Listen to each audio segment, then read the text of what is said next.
Пра сёлетні ўраджай расказвае старшыня калгаса Вацлаў Браніслававіч Залеўскі.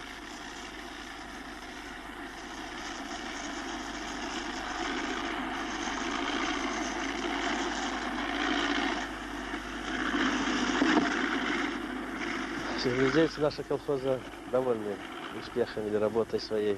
Ну, как видите, вот рожь очень хорошо. Всюду стоит, полеглости нет. А первые гектары, не первые, сегодня мы убираем уже последний гектар ячменя, и на круг уже вышло 45-46 центнеров, это наверняка будет. Ну и рожь 22, первая уборка и 14% урожайность последняя. Поэтому мы считаем, что очень хорошие результаты получим. Ну вот сейчас уже рожь начнем убирать с завтрашнего дня, овес параллельно. Ну и считаем, что 40 центнеров на нашей ниве будет.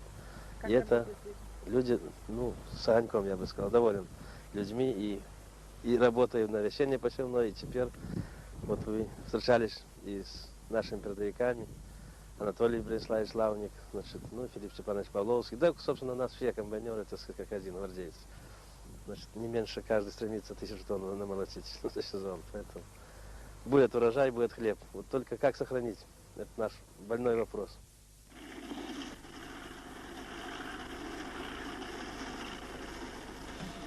Неяк быццам і непрыкметна пачалі асядаць у гаспадарцы маладыя механізатары, жывёлаводы, спецыялісты. Што іх затрымлівала на роднай зямлі у той час, калі многія ірваліся ў гарады далей ад бацькоўскага дому?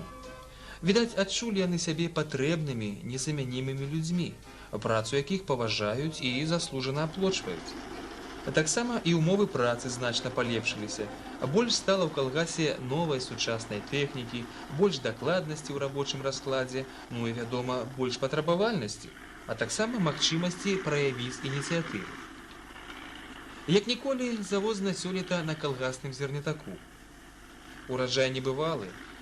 Не хапае ні плошчы, ні рабочых рук, каб усё як след прасушыць, зберагчы.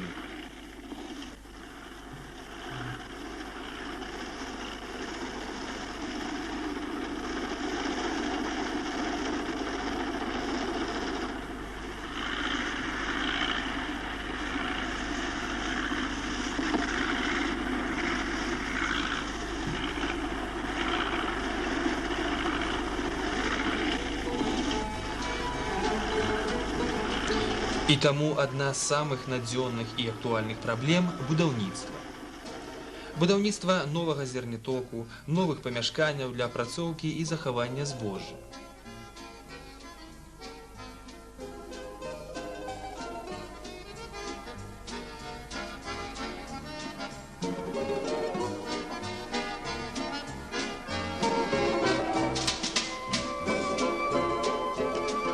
Таму будоўля гэта не спыняецца нават у самы разгар уборкі.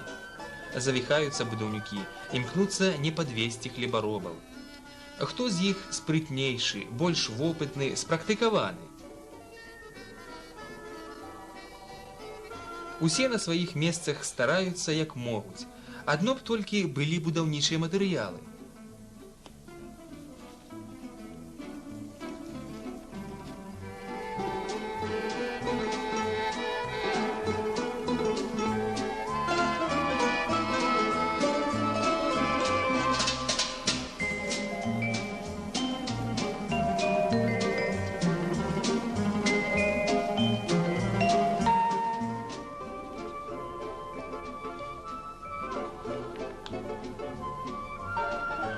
Гаспадарка славіцца сваімі працавітымі людзьмі. Яны і на палях, і на будоўлях, і на калгасным жывёлагадоўчым комплексе.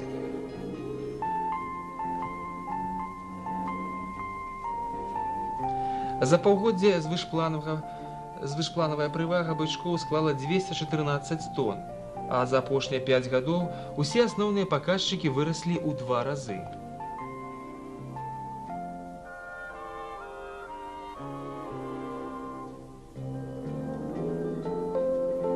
Прыемныя і прыкметныя зрухі абнадзеілі жывёлаводаў. І вось ужо неяк па-іншаму сталі яны глядзець на сваю працу. З'явілася больш адказнасці, старання, навуковага падыходу.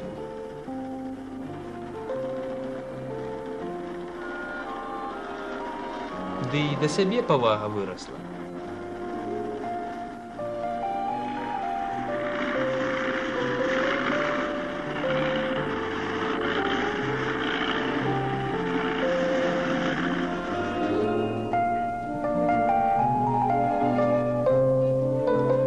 Каму непрыемна быць сярод такіх перадавікоў, як, напрыклад, Клаўдзія Мілевіч, Алена Гоман, Ганна Жынко, Ганна Глыбокая і многія іншыя.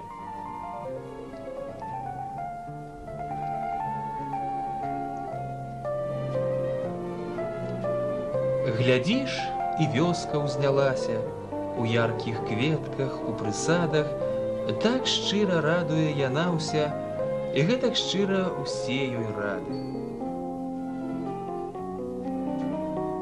Вунь там мой новы дом, мой двор, моя сям'я, моя надзея, жыцця адметнейшы ўзор, які ніколі не старэе.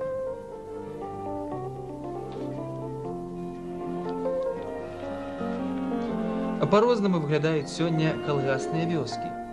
Адны адбудаваны з густам і шчодрасцю, другія чакаюць сваёй чаргі. Несумненна адно, такіх вёсак, як вось гэта, у хуткім часе стане больш. І каб не вабілі хлапчукоў і дзяўчынак далёкія гарады, каб было ім цікава тут, дзе яны растуць, узведзена сучасная школа, адчынены музычны філіял. На школьным стадыёне ніколі не бывае пуста. Тут жа і сапраўды вельмі захапляюча. Ёсць дзе праявіць і выпрабаваць свае здольнасці.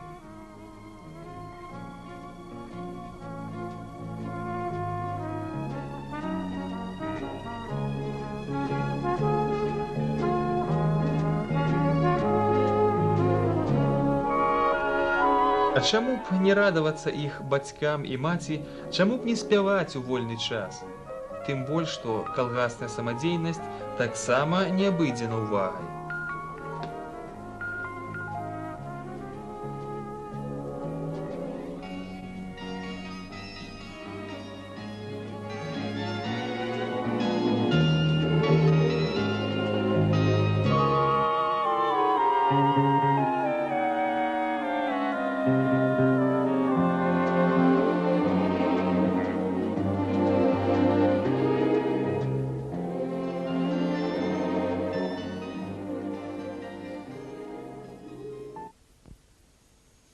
Ой, чье то поле, ой, чье покосни, ой, чье